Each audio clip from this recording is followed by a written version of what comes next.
Hi, welcome to the Emmy Awards. I'm your host, Emi Cardinale. This is my podcast where I talk about what I've been watching and rewatching. This episode is going to be a deep dive into That 90s Show. But before I get into that, I have some other stuff I want to talk about really quickly. Last week, I talked about Gossip Girl. My thoughts on the finale, which came out today as of recording, because I'm recording this on Thursday. I was kind of disappointed with the finale. I don't know if it's because now it's the series finale, but I just came away from it feeling unsatisfied. And I think the fact that it was the series finale made it even more frustrating for me. I didn't love the episode, but maybe I'll get into that at a later date. And the next thing I want to talk about is The Bachelor really quickly. The premiere was this Monday, which is when my last podcast episode came out, was on Monday. And I would be remiss if I didn't touch on The Bachelor. It was a pretty boring premiere in some regards.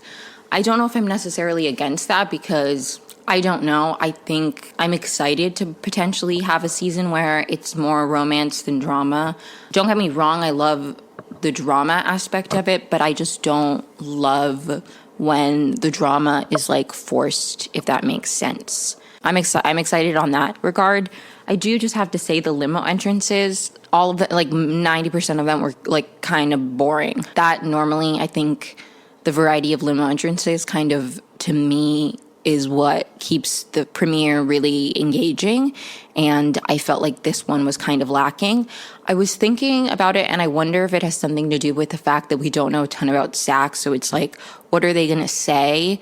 Because I feel like a lot of bachelors have a shtick or whatever, and there's more that they can use because of it. Even I don't know, some of them it's what does this have to do with your job? Somebody, Greer, the girl who got the first impression rose, brought him coffee from New York, and it's I don't understand what that, to me, that I feel like a good limo entrance should be something memorable and snappy, but it should say something about who you are as a person. Becca Martinez came out in an old car and she said something even though I'm young, I can appreciate a classic. And she was trying to be I'm a young contestant, but it was a nod at the fact that she's young, but Ari was an older bachelor and she was, things like that, where it's it says something about who they are. I don't feel like I really knew much about the women from their limo entrances. I would have just liked a little bit more.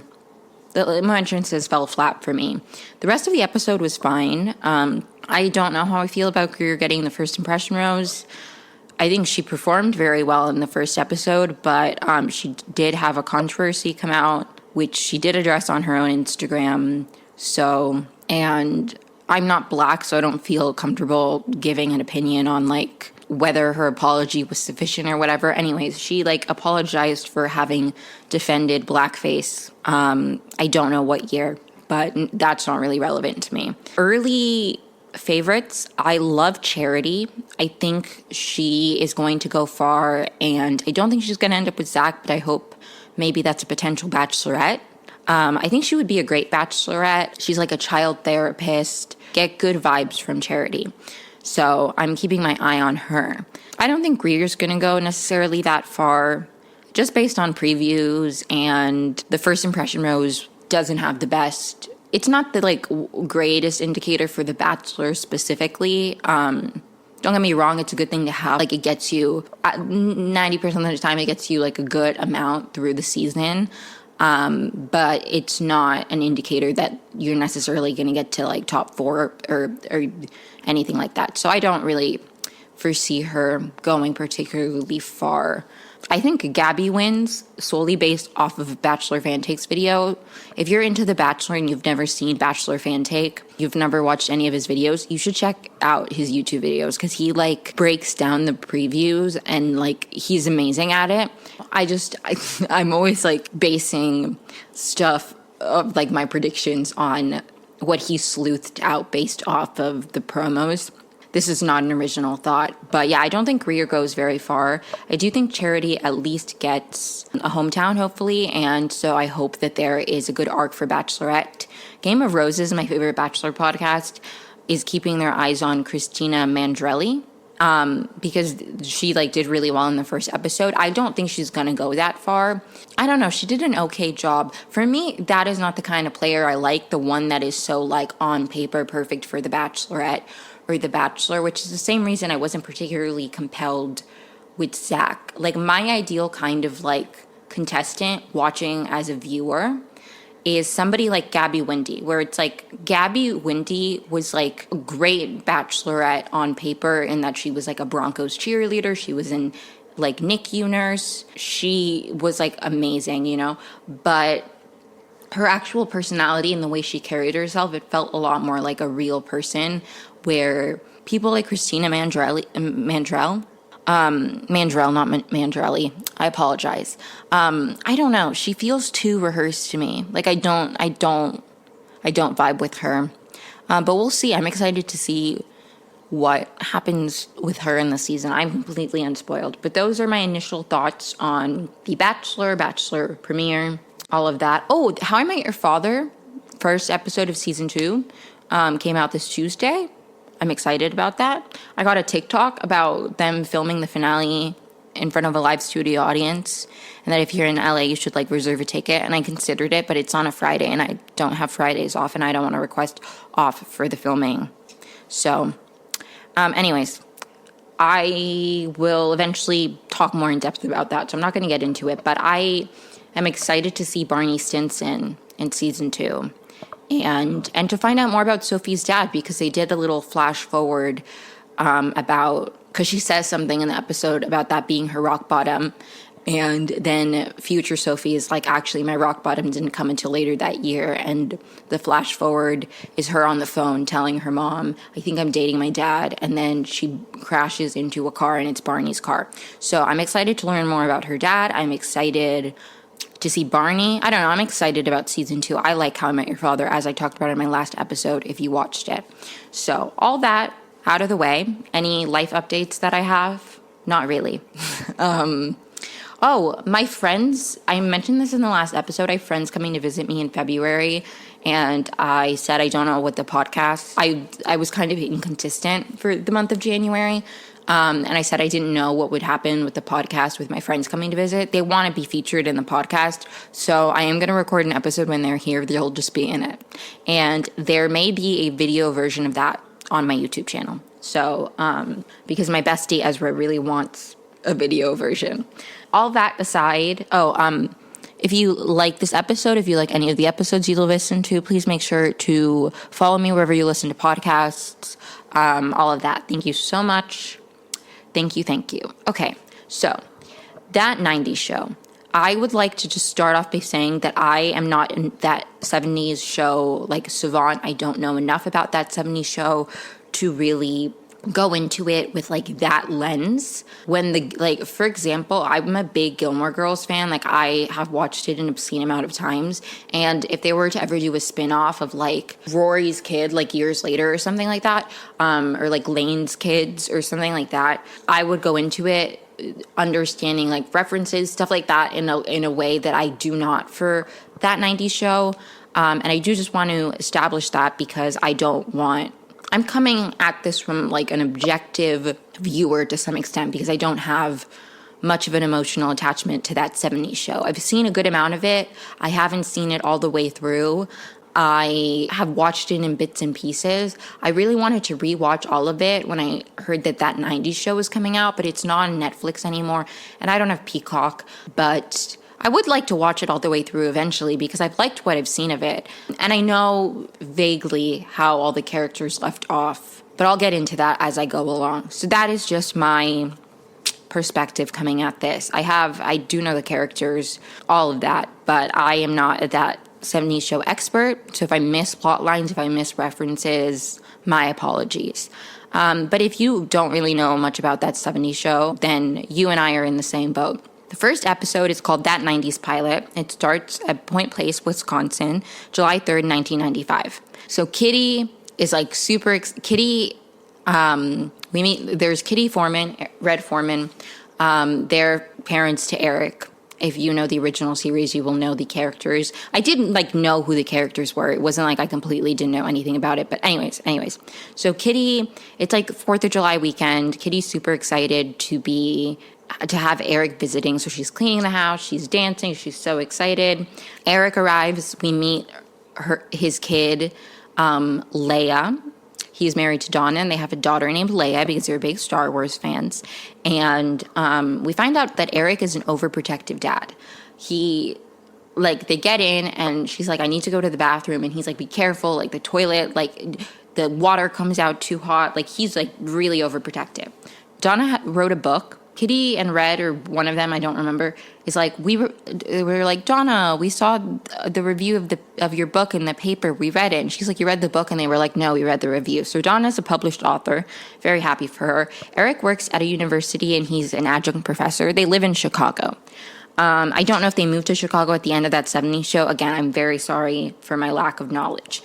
Kitty really wants Donna to call her mom. Donna is hesitating to call her mom. Eric and Leia are supposed to go to father-daughter space camp. Leia is not particularly thrilled about it. Donna's literally like, you need to give her space. And he's like, I'm giving her space. Camp. I thought that was kind of funny. But anyways, Leia goes outside, and she's like playing basketball, and she hears You Ought to Know playing from next door. And so she goes to see where it's coming from, and we meet Gwen, who lives in the room where Donna lived before. Donna lived right next to Eric, and that's how they met. So Leia watches Gwen singing, and then Gwen's like, what are you doing? And she's like, sorry, I'm just admiring you. You're so cool. Leia's like, I have bootlegs from Chicago. Do you want to hear them? They bond. They talk about the fact that Donna lived in that room before. And I was like, Donna lived there before. Leia is in Eric's house. I was like, ooh, a budding romance, but probably not. Anyways, I just make everything gay in my brain. Leia is like very nerdy. She loves debate club. She's telling Gwen about her life back in Chicago, and she's like, I'm really great at debate club. Then we meet Nate, who's Gwen's older brother. They have different dads. But yeah, he comes in and he's like, the music's too loud. He's trying to shave or something. I don't really know. Leia gets a nose ring. She has a nose ring, and Eric freaks out about it because, again, he's an overprotective dad. Then Leia's basically like, I'm going to go hang out with Gwen. He's like, who's Gwen? And she's like, she lives next door. Leia goes to hang out with Gwen. They're in her basement, and we meet Ozzy.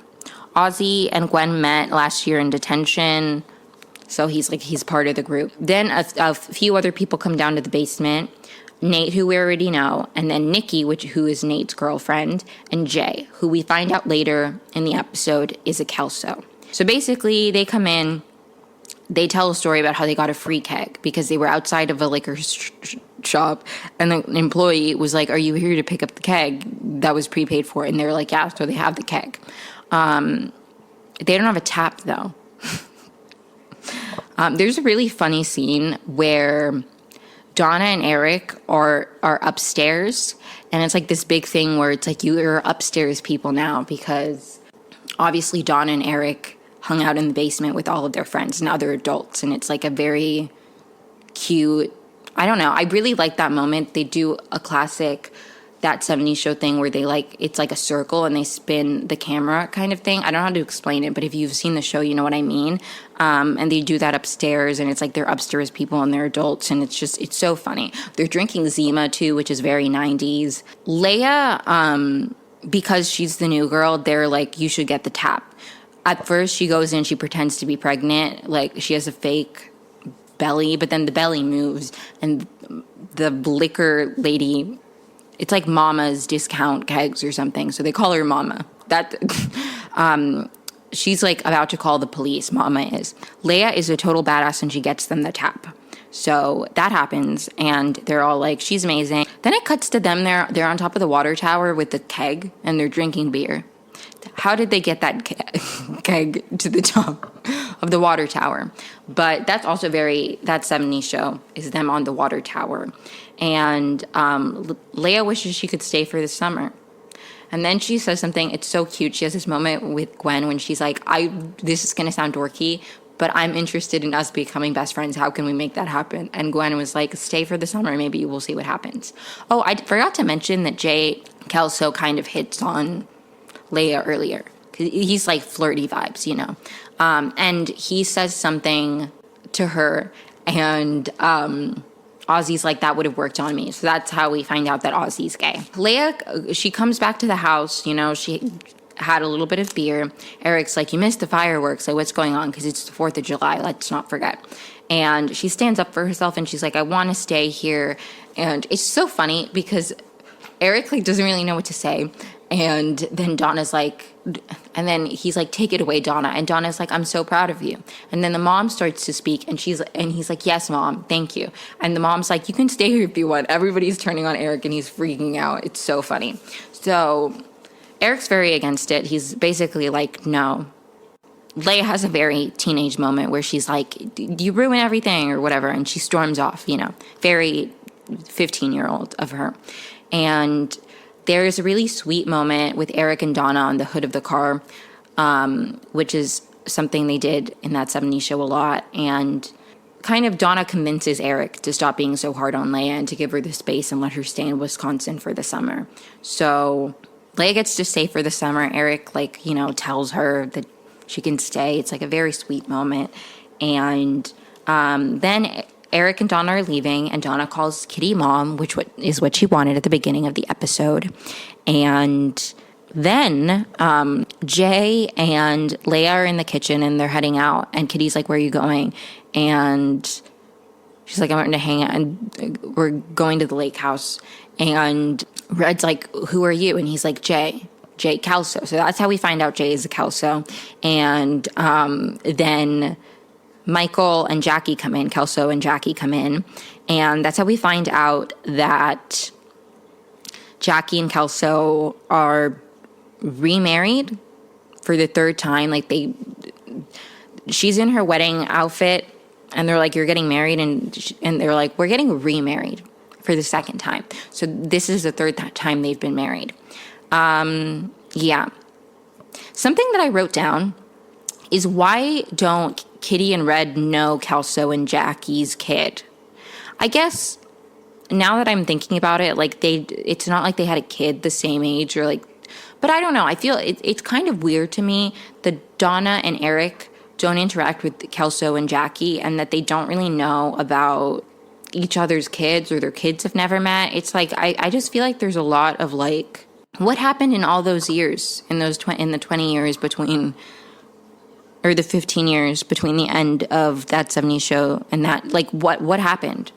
Why, like, Kelso and Jackie live in the town, and Eric and Donna are in Chicago, but do they not keep in touch? Like, do they not know each other's kids? It would have been a very interesting dynamic if, like, this was somebody who, like, she knew when she was, like, 5 or something, but she didn't really remember. I don't know. I think I kind of would have liked that more, instead of it being, like, none of them know each other at all. I don't know.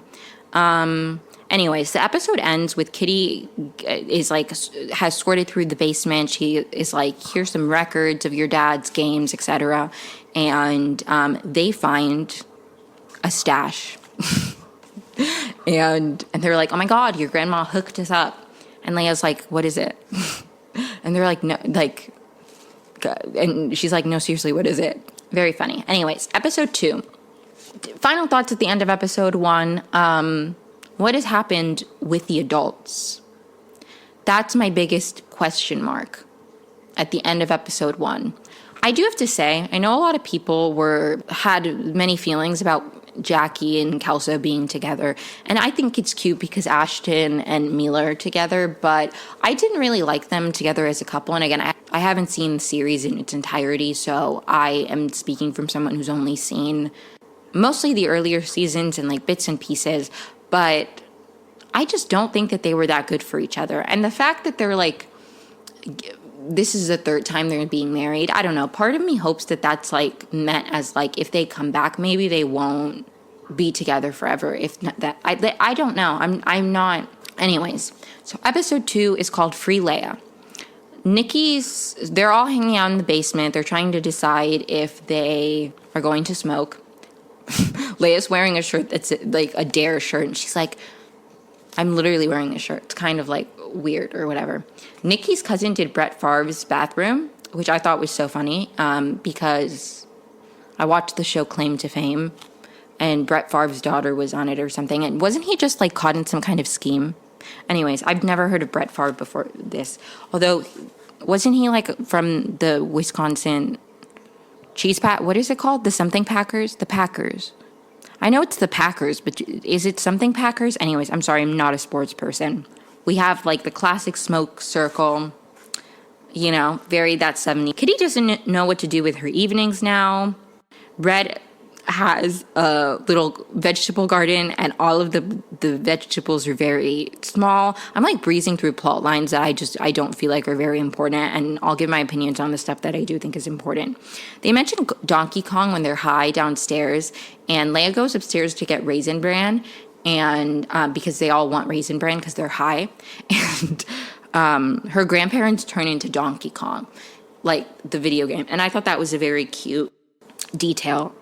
And I do know that, like, I don't know, I like the hallucinations thing. I'm pretty sure that was something that happened in that 70s show as well, and I like it. They go into the grandparents' bedroom, like all the kids do, and they all really like Red's flannels. That's important later. Not, like, particularly important, but a little bit. Anyways, Leia is, like, super anxious about, like, not being as cool as all her friends, and she doesn't want to blow it, so she decides to throw a movie night. And she doesn't know what movie to do. She has no idea. They go to the video store, and Jay works there, and she's, like, trying to figure out what kind of a cool movie. So she's like, do you know that movie with the people and the place? And he's like, Clerks? She's like, yeah, I love Clerks. So he tries to find it, but somebody has it. So then she, like, is desperate to go find it. We also meet Gwen and Nate's mom, Sherry. She becomes more important later, but that does happen in this episode as well. She's their neighbor. She's kind of, like, imposing on them a lot throughout the series. So Leia really wants to find Clerks. Nate wants one of Red's flannels. Red's basically like, get out. I'm not going to give you one of my flannels. Red is I like the dynamic of Red and Kitty, of Kitty being so, like, I'm so excited to have the kids back and, like, all of that, and Red being like, oh, these dumbasses are back in my house. I liked it. I liked the good cop versus bad cop of them, of it all. I liked that. So they track down who has Clerks, and it's Leo, a character from that 70s show. I believe he was originally Hyde's boss. I am not an expert in that 70s show. But he mentions that he's watching The Real World, and eventually they get the tape from him. We cut to the movie night. They pop the tape in, and it's Leo's audition for The Real World, and I literally thought that was so funny. Anyways, Leia freaks out. She runs out.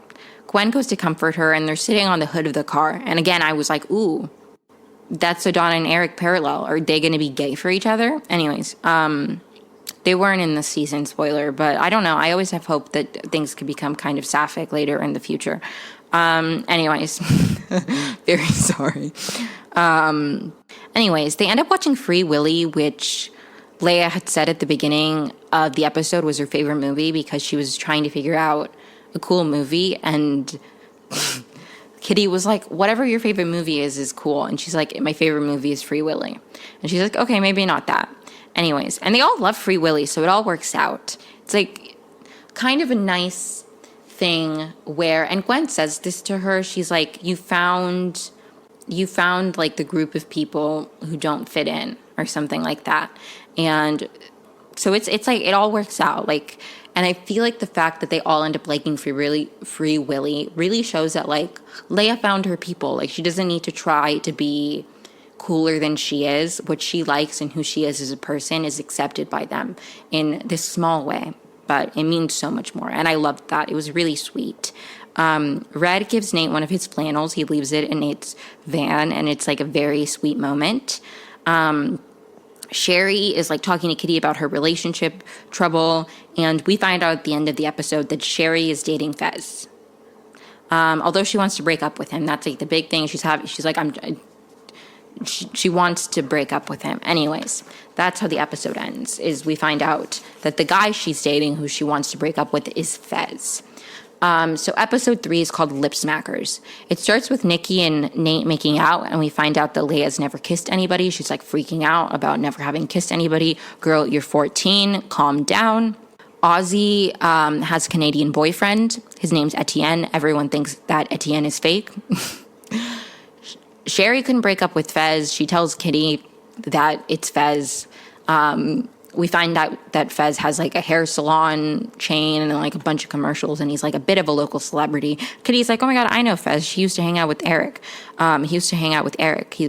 Sherry couldn't break up with Fez, so Kitty's like, I can do it. So Kitty tries to go break up with Fez for Sherry, but she fails because Fez tells her this whole sob story about how Jackie, we find out more about the Jack and Fez breakup, which I'll get to in a second. But anyways, she can't break up with Fez because he's like, I finally have love again. And Kitty's like, a romantic. So she's like, don't let her go. It's like really sweet. Anyways, but we get a little bit of information on the Jackie and Fez breakup. All we hear is Fez is like, I haven't felt this way since Jackie. And Kitty's like, what happened between you guys anyway? Basically, he's like, we were at a hotel and I heard her on the phone with Michael. But what I'm really confused about is like, when was this? Because they supposedly, Jackie and Kelso have a 15-year-old kid who is Jay Kelso. He's supposed to be their kid. So when was this? Has Fez been single for 15 years? We know that Jackie and Kelso have broken up and gotten back together. So it's like, I don't know, were her and Fez dating in between them? It's just like, there's very little timeline to me. Like, when did they break up? Has he been single for 15 years? He didn't give an indication that it's been like so long. Anyways, I'm just very interested in what happened with the adults. And I feel like because it's not a reboot of them, we're not getting a ton of background on what happened between like the ending of that show and the beginning of this one. And I'm just like fascinated. Like, what happened? What do you mean? Anyways, Leia and Gwen go to the mall to try to get Leia her first kiss. I think Ozzy might be there, but I can't remember. Leia's super awkward. She can't find anybody to kiss. Yada, yada, yada. Red gets a fancy massage chair when he's there. He like sits down and somebody sells him a chair. It's kind of cute. Nate has an allergic reaction to Nikki's Lip Smackers, which, is the title of the episode. I also feel like that was inserted in there as a minor comedic relief and also to be kind of like the 90s, I don't know. Just my 2 cents. Not super relevant to the plot. So Gwen and Leia have Leia's kind of like feeling bad about herself because she couldn't get anybody to kiss, and Gwen brings up Leia kissing Jay. She decides to try it, and he rejects her, but he does it in a really sweet way where he's like, she's so embarrassed, and he's like, no, you're really cute and you're really sweet, like fun to be around, but if this happens, I want this to happen like in a nice way. So they don't kiss, but it's like really cute. Anyways, Red breaks up with Fez for Sherry because they're like, Sherry's out of options. She's like, Kitty can do it. I can't do it. And they're like, Red's a hard ass. So he does it. Fez didn't know that Sherry was a mom or 40. Like, Red's kind of like not having, and he's like, she's a mom. She's 40. And Fez is like, oh my God, dodged a bullet. So that's it. And that's the end of them for now. Anyways, Leia finally kisses a stranger at the mall. And we see Ozzy talking to Etienne on the phone. So he's not fake. At least not entirely. There is some guy named Etienne with whom he's talking. They met, I kind of skipped over it, the Etienne thing. But basically he was in Canada, and they met at like Phantom of the Opera or something. It was really funny because they're like, he's fake. And he's like, you wouldn't know what love was if it like scarred your face and cast you to sing. I don't know. It was a really funny joke about the Phantom of the Opera, which I liked as a theater kid. Anyways, episode 4 is called Rave. So basically they're like, the episode starts with Ozzy reading a bunch of, he's reading ads in the newspaper or something about like what's going on, and it's just a bunch of cheese festivals. There's nothing to do in Wisconsin, which I thought was funny, except there is a rave in Milwaukee and he really wants to go to the rave. Gwen is kind of against it. She's like, last time I went to a rave, man, it did not go well for me. So the rave is tentative so far. Leia really likes Jay and is freaking out about like what that meant. Like, he was sweet, but she's freaking out about it. It's just so cute. And Gwen is like, no, you got to stand up for yourself, you know? And Ozzy's like, she read the Riot Girl manifesto and now she thinks she knows everything. And Leia goes, I want to be a feminist in college. So basically, it's like Gwen, Ozzy, and Leia are in the basement talking about the Leia-Jay situation, and then Jay, Nikki, and Nate are outside talking about the Leia-Jay situation. So Jay actually really likes her. Like, he's telling them about what happened, and they're like, you didn't kiss her? Like, that's crazy. And he's like, I know, but I really like her. I actually think I like her. And I don't know. Neither of them wants to make the first move is the big conflict of this episode. He is like, if I make the first move, it'll give him all the power, and she doesn't want to make the first move. So, but basically, Nikki really wants Leia to be the one to make the first move, and Gwen really wants Jay to be the one to. So there's like a conflict between the two sides of the people in the basement and the people outside of what they want. There's a really cute thread throughout this episode of Kitty and Leia having a little celebrity pasta names game where they make up pasta names with celebrity. Like, I liked that. I really like Kitty trying to bond with Leia and being like, we're friends, more than just, you know, grandmother, granddaughter relationship. I like it. I enjoy it. I love Kitty. We found out earlier that Nate has Nikki's dad's pager because Nikki gave it to him in case she ever like needs something urgently to like page him or whatever. And Nikki's dad is a doctor, but it seems like it wasn't like disconnected because Nate answers a page that wasn't from Nikki, and he's like doing doctor stuff throughout this episode, which was kind of funny. They end up going to the rave, but they leave Ozzy behind, which is tragic because he was the one who wanted to go to the rave. Kitty and Red find Ozzy, but Ozzy's not going to snitch. He says, none of your business. It was very funny. He goes, none ya. And they go, what? None ya business. Very kind of cute. Very cute. Jay and Leia are like, this is so ridiculous. Like, everyone's getting in our heads. And Leia's like, how about on the count of 3 we say how we feel about each other? But Jay tricks Leia and he doesn't say anything. And Leia says, I like you or whatever. And she gets really mad. She's like, you are a player, yada, yada, yada. Leia's trying to make Jay jealous. Jay is trying to like, but you know, there's like, I don't know. That whole thing.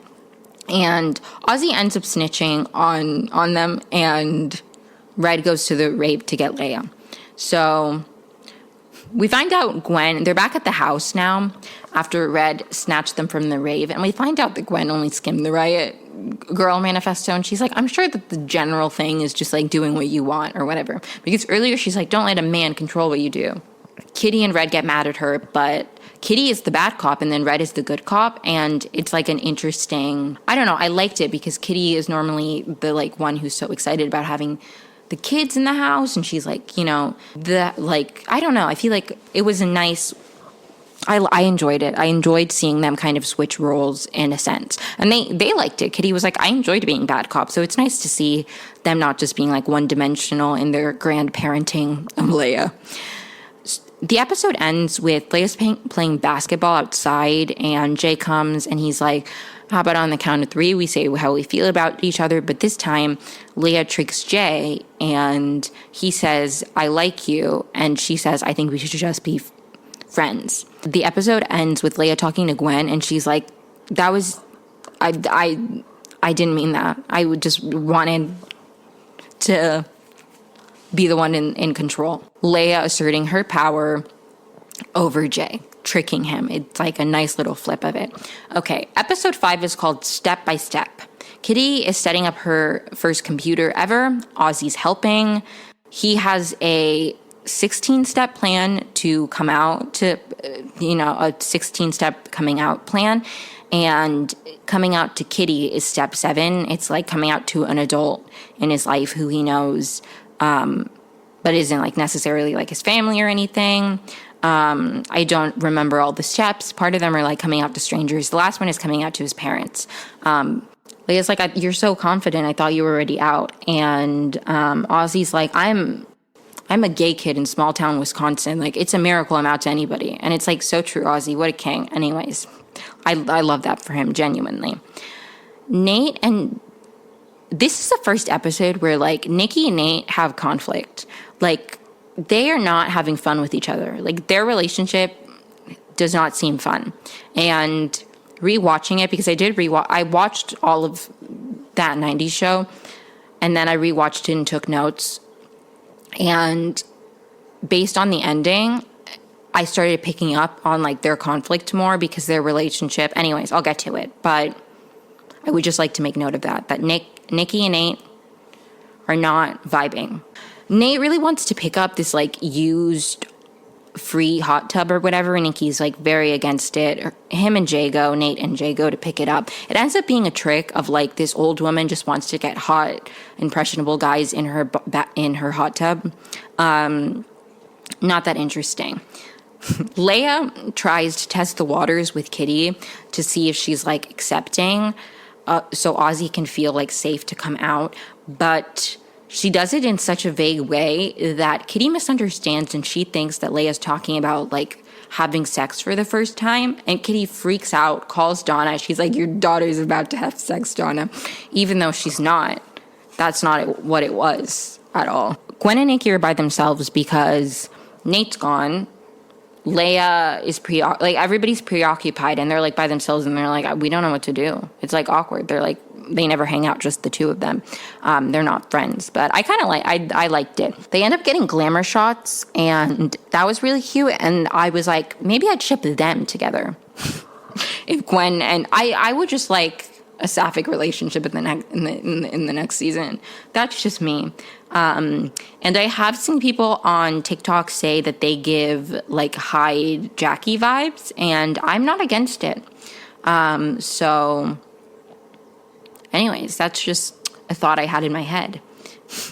Donna comes to talk to Leia about the whole sex thing, and Leia's kind of caught off guard because obviously she's not trying to have sex, but Ozzy's like freaked out, so she covers for Ozzy and pretends she is ready to have sex, and like Donna has a whole conversation with her about sex and whatever, and it's really sweet how Leia covers for Ozzy. Leia finds out that Eric was not smooth in high school at all. It's really funny, and I think if anyone's supposed to be like the Eric character, it's definitely supposed to be Leia. Like, Leia is, I don't know if every one of the kids in the group is like supposed to be a parallel or like a mirror or anything like that to another character, like a character from that 70s show. But I think if any character is supposed to be one who mirrors one of the older characters, it's definitely like Leia is definitely supposed to mirror Eric.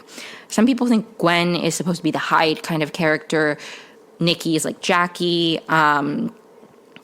Jay is obviously Kelso. Ozzy is Fez. I don't know who people think Nate is supposed to be. Maybe the Donna? We'll get there. Anyways, but I don't really know because he doesn't really give Donna vibes. But anyways, Ozzy does end up coming out to Kitty, and she's really sweet about it. He's like, I have a Canadian boyfriend, and she's like, I don't know how I feel about this. My friend married a Canadian man, and he ran away with the car, and he's like, but you're fine with me being gay? And she's like, of course. And they hug, and it's so sweet. Kitty, ally of the century.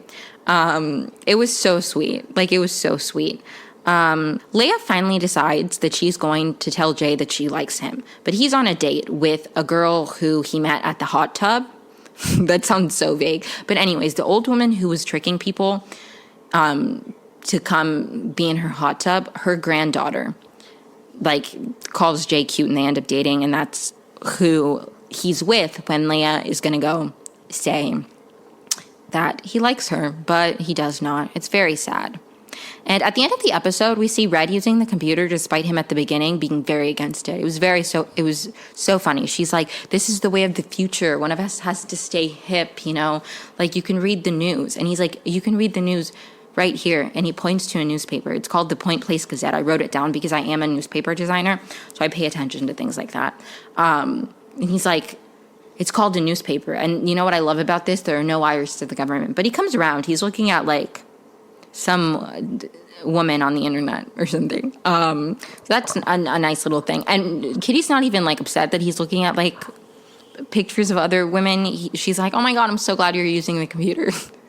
Okay, so that's where that episode ends. The Leia Jay thing has been, hasn't happened yet, but it's like they like each other. When are they going to happen? We're halfway through.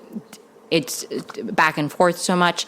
My biggest critique, and I'm just going to go on a mini tangent and then I'll go into episode 6 and onward, but I just feel like 10 episode shows, like 10 episode seasons, are really making so many plot lines feel rushed, because it's like there's been a like will they won't they back and forth, but then by the time they get together, like their relationship is so brief. Like I'm not having moments. I don't know, like part of me is like I wish they got together earlier so we would have seen more of their relationship, because by nature of it, like it's only, and because it's like she's only there for the summer. It's like even if they pick up in season 2, it's like are they going to not have seen each other for a year? I don't know. I just have so many. I just wish that they would make episodes that were like, or seasons that were like 20 episodes, especially if the episodes are a half hour. Like you have the time. Anyways, so episode 6 is called The Birthday Girl. It's about Leia's birthday. They don't give the date of this, but it's the summer and it's after, I don't know. I kind of, astrologically, I don't know what I think Leia would be. Maybe a Cancer, but I don't really know, because it was like, we don't know how much time has passed from the 4th of July. Because if it's been like more than a month, then she's not a Cancer, but I don't really know if she's a Leo. Anyways, they weren't thinking about this when they wrote it, but anyway, she is turning 15 years old. Leia loves 90210, which I like love. I've never seen the original 90210, like Beverly Hills 90210, but I have seen the revival 90210 and I loved it. Fun fact about 90210, my high school, the guy who created 90210 went to my high school.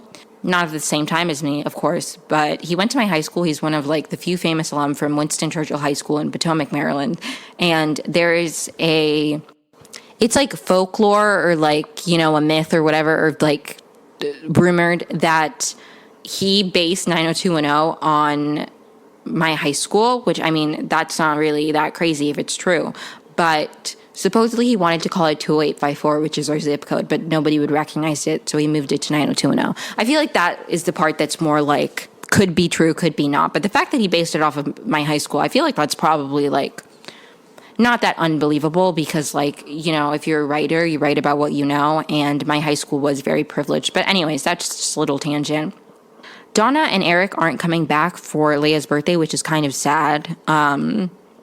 But the actors probably just couldn't be there that long. I've noticed that Donna is there more often than Eric, and I think it's probably just because Topher Grace. I don't know. I don't know what the I don't know how to pronounce her name, but I don't know what the actress who plays Donna is like doing, but career-wise. But I know Topher is probably busy with Home Economics, which I love that show. But anyway, Kitty is throwing a classic Kitty Foreman birthday bash. She's like so stressed out about getting the party all together. That is the main plot line for Kitty this episode. Leia's other grandpa, Donna's dad, Bob, is in this episode, and there's tension between Kitty, Red, and him, because Red's like bitter about Bob's present. He buys Leia a karaoke machine, and Red's like, damn it, I need to get something better. And Kitty is like freaking out about the food and everything, and he's like getting in the way or whatever.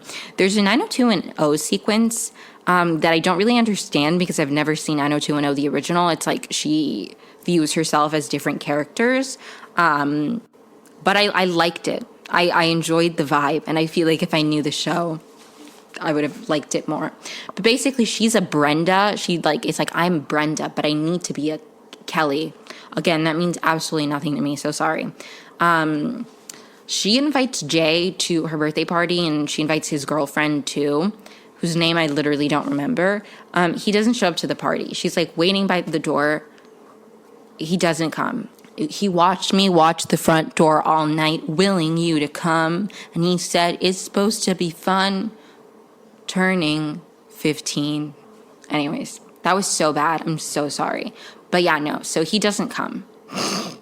There's an awkward karaoke moment where Bob starts singing a song, but it's like actually a song about sex. Anyways, so embarrassing. And then Red gives Leia the Vista Cruiser, which is Eric's car from That 70s Show. And I wrote down, is that car still in good condition? When did they get the car in That 70s Show? Did they have it from the beginning? Do old cars hold up more? I don't know enough about cars. All I know is the car I had, like, my parents had from, like, when I was in high school. I, like, was going to drive it in college, and it broke down on the road, and it was, like, dead at that point. And that had only been, like, definitely not, like, 15 years or however long Leia's been alive. So even if they got it at the end of That 70s Show, it's like, I'm just confused. I also don't think they're driving it that much because of something that happens later on that I'll get to. So how can that car still possibly run? And they live in Wisconsin, so it's not even the best weather to keep old cars. I'm confused about the Vista Cruiser. How is it in good condition? At least good enough condition to give as a present. Can somebody who knows something about cars please let me know? I would like to know more about the Vista Cruiser. Anyway, she's really excited, and they're like, we're going to get you your learner's permit, and Jay's and Red's going to teach her how to drive. Very cute. Jay climbs through Leia's window, and he's like, sorry I didn't come. He's basically like, it felt weird to bring, like, my girlfriend, and she's like, I wish you were, like, I wanted you to be there, and he's like, I wish I was there, and then she kisses him, and they're basically together now.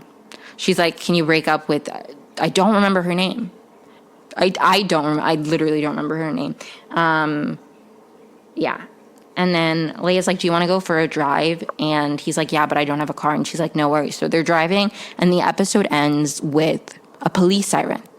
And they're freaking out. And that's how episode 6 ends. What an eventful birthday. You have a dream sequence of 90210, your favorite show. You hallucinate that one of the actors is there. I forgot to mention that, but like she imagines she's talking to one of the actors. Anyways.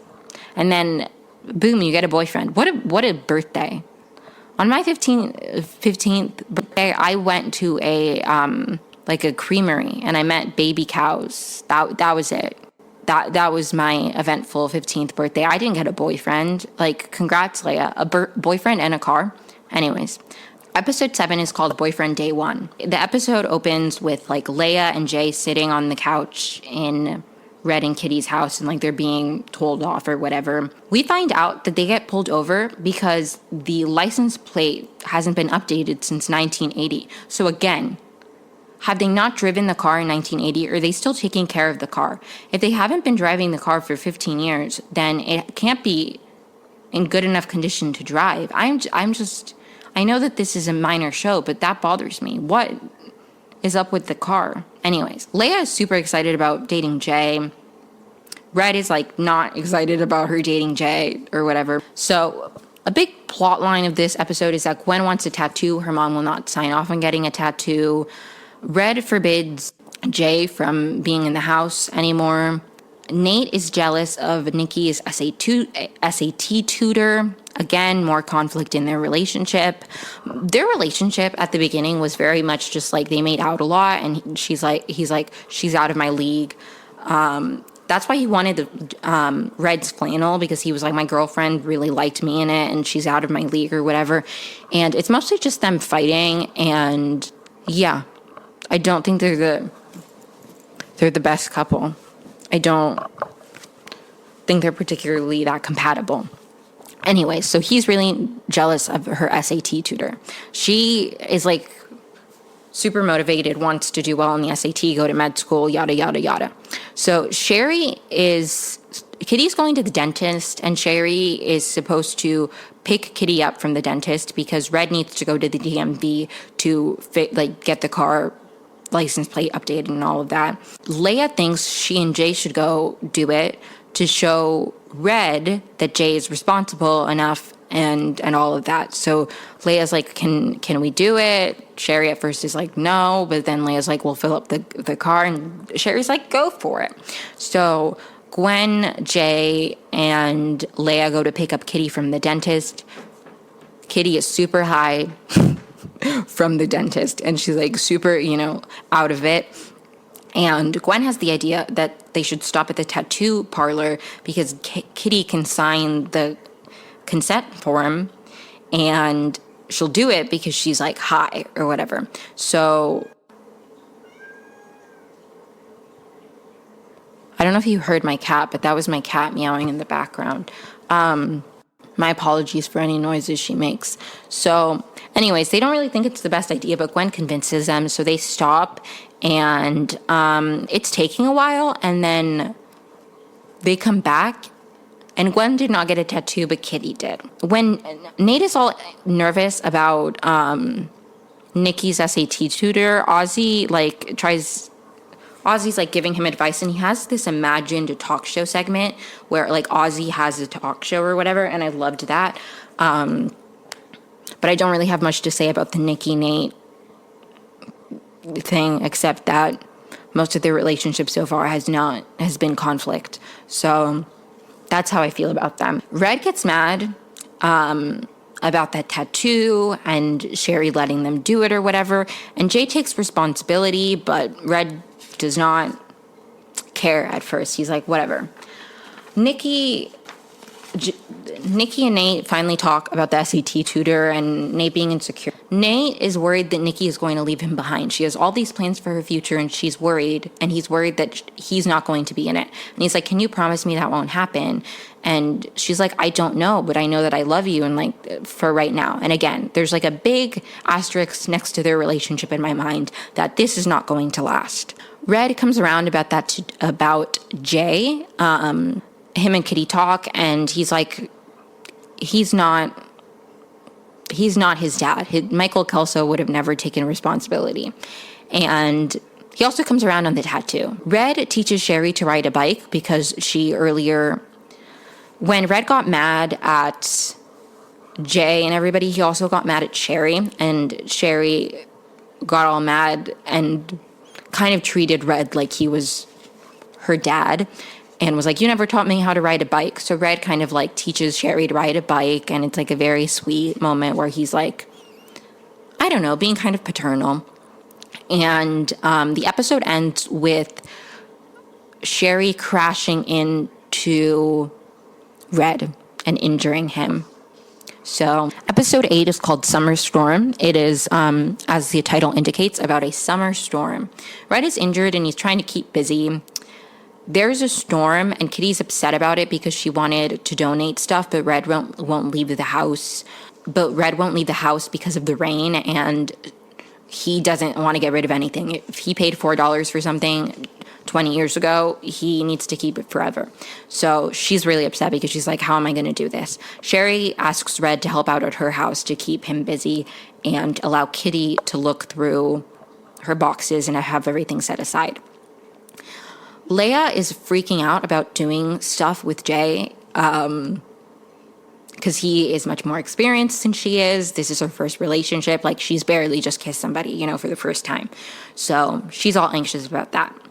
Nate's dad plays baseball in Japan, and him and Gwen kind of have conflict this episode about their dads and missing their dads and everything, which I will get to in a second. Kitty grabs the stash accidentally because Jay puts it in a dog treat thing, but then Kitty sees it and she's like, oh, I need to get rid of this because we don't have a dog anymore. So she has it. They're trying to get it back. Nikki tries to help Leia by giving her relationship advice about like where to put her hands when she's kissing Jay, because she's like really nervous about like everything. She doesn't really know what to do or where to put her hands or anything like that. So Nikki tries to give her advice. Gwen and Nate have a fight.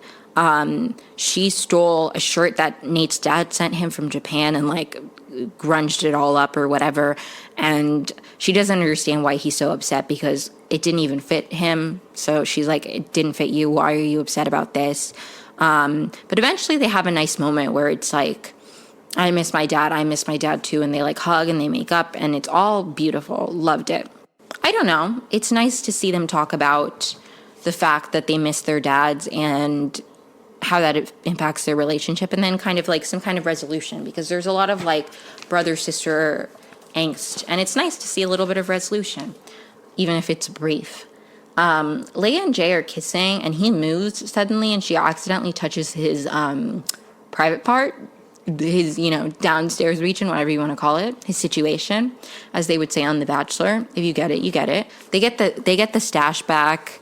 Leia and Jay have a nice conversation. He's like super, like, it's sweet. They make up. Everything's fine between them. They get high. They're holding an umbrella, and Nate basically calls it umbrella because he's like, Mom's always confused when it's raining. She goes, umbrella. I thought that was kind of funny.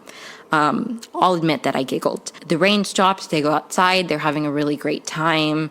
And Leia's like, I don't want this to ever end. And then Sherry comes out and she's like, guys, you have to get your shit together.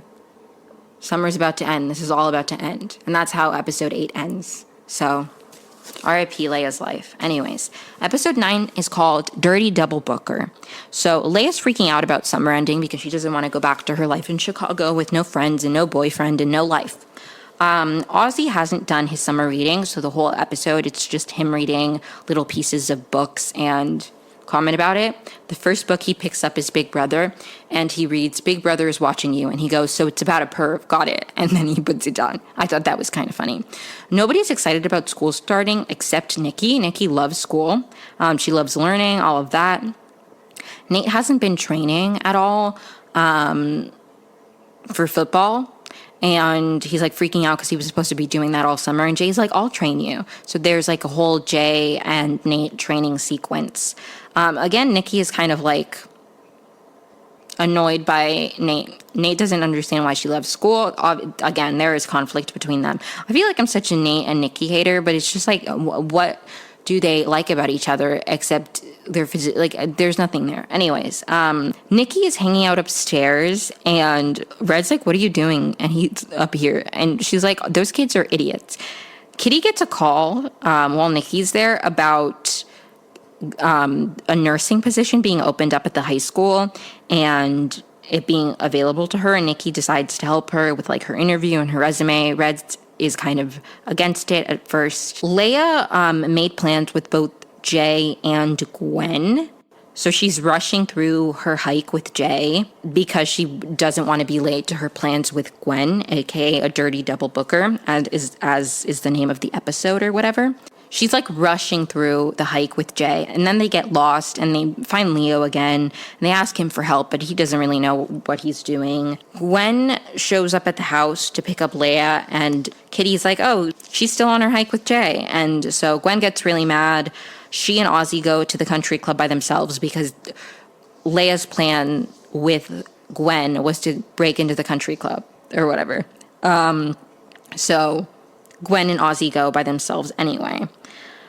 Leia confesses to Jay about her plans with Gwen. He's upset, but he's not like mean about it. He's like, I'm not unreasonable. You should have told me.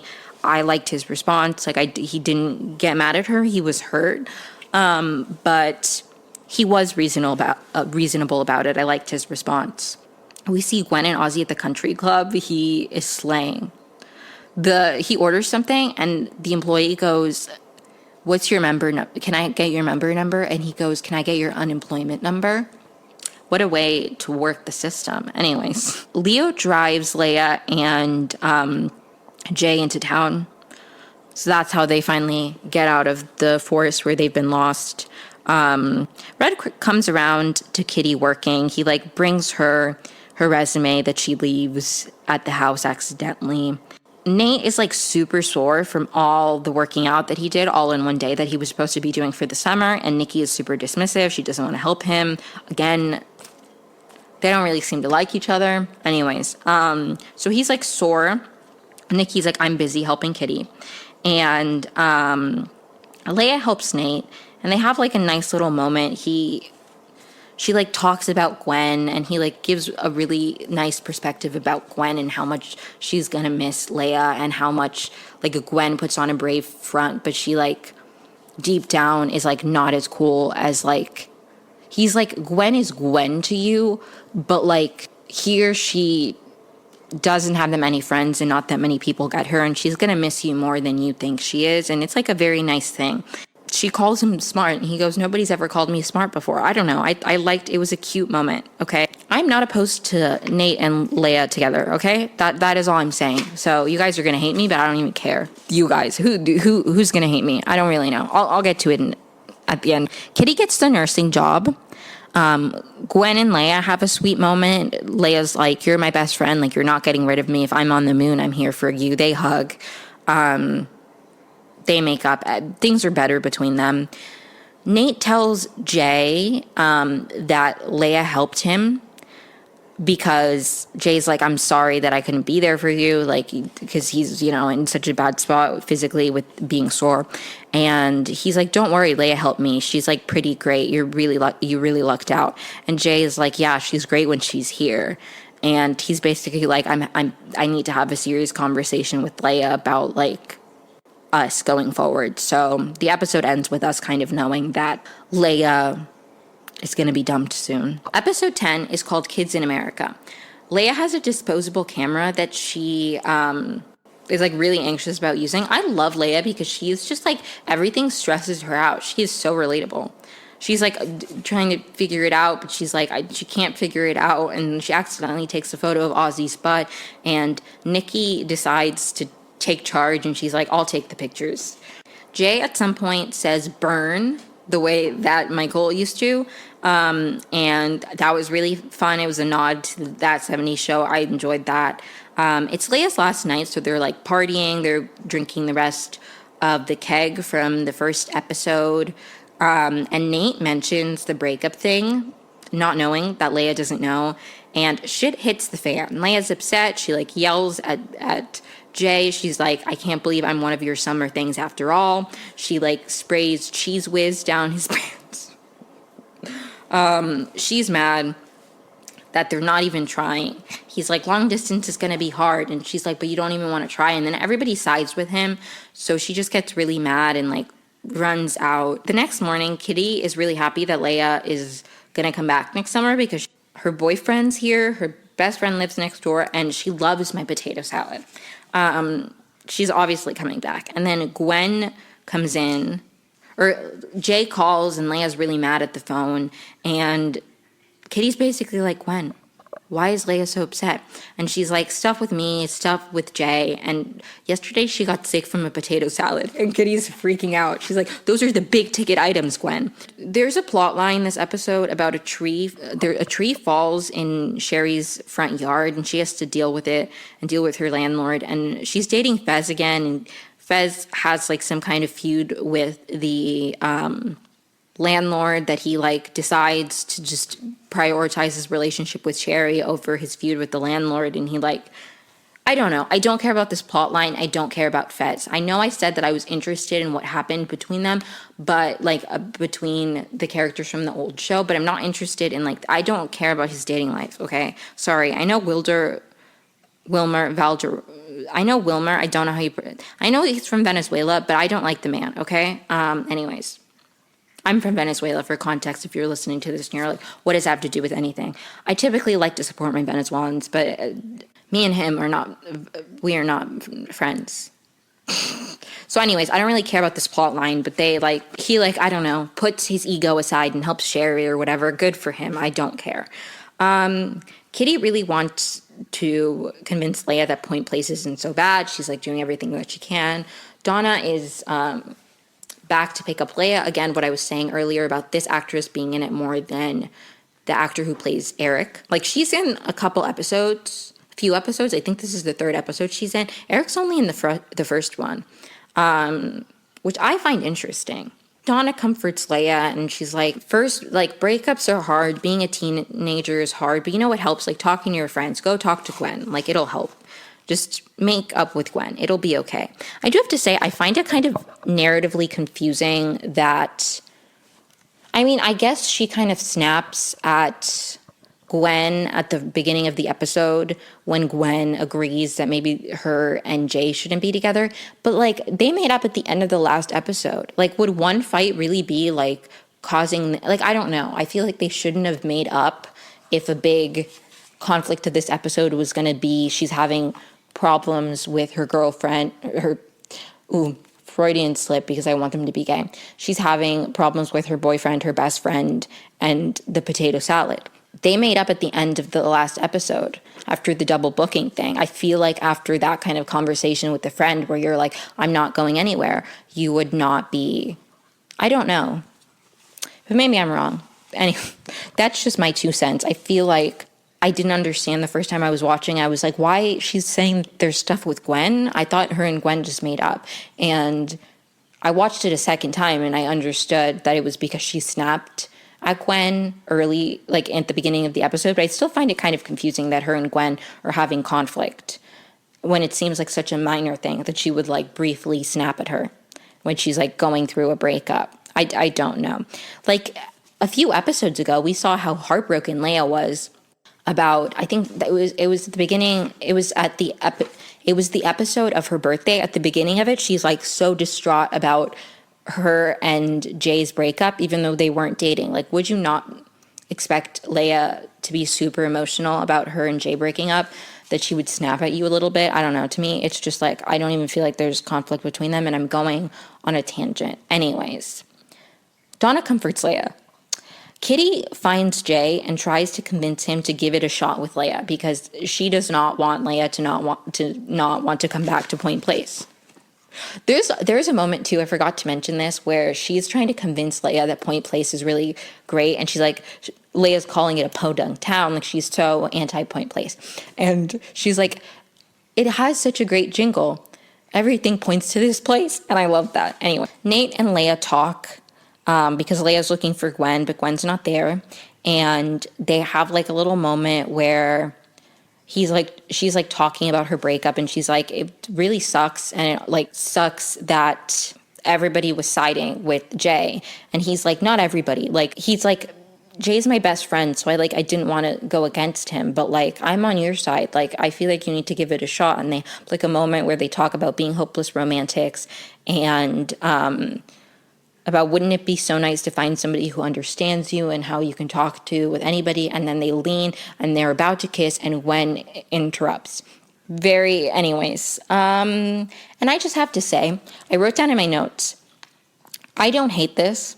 I've alluded to this. I don't think Nikki and Nate are compatible as a couple, and I'm not against a couple where it's like they're different or whatever, but I don't even feel like they're different, but they are happy together.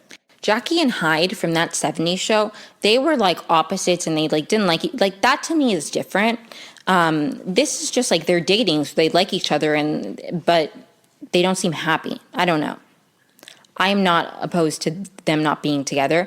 And I do like the tension with Nate and Leia. And I'm not attached to Leia's relationship with Jay. Not because I don't like Jay. I like Jay and I like Leia and I like them together. But it's just, we saw so little of their relationship that I'm genuinely like, I'm open to anything. I'm open to Leia dating Nate. I'm open to a love triangle. I'm open to Leia realizing that she and Nate are just really good friends. I'm open to Leia dating a girl. I'm open to anything. I don't have any strong attachment to either of their either relationship right now. I also wrote down that I think I was initially drawn to the idea of Gwen and Leia dating because of the like parallels of like the next door neighbor vibes. And I was like, maybe this is supposed to mirror that in a way.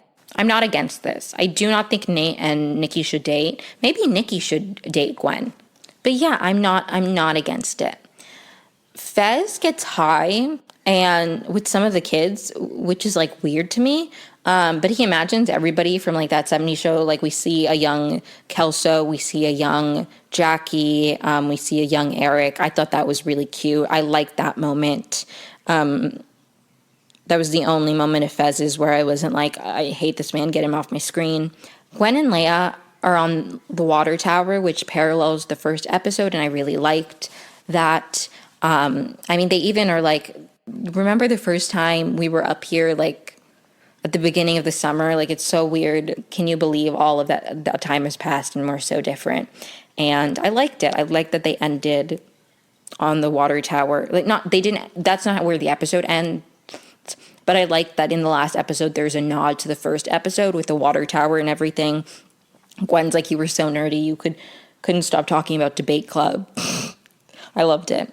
and they spray paint the water tower. We don't know what it says yet, but we know that they spray paint the water tower. We then cut to Leia is like packing up the car. She's getting ready to leave. Red is like, your friends cannot use the basement. And then Kitty's like, your friends can use the basement whenever they want. And I wrote down, I wonder if there's a season 2, which I imagine there will be, but if there's a season 2, like how that's going to look. Is it going to be bits and pieces of her visiting over breaks? Is it just going to be the summer? Is that like going to be the structure of the show? Are they ever going to show or mention them hanging out there without her? I'm interested to see what that's like.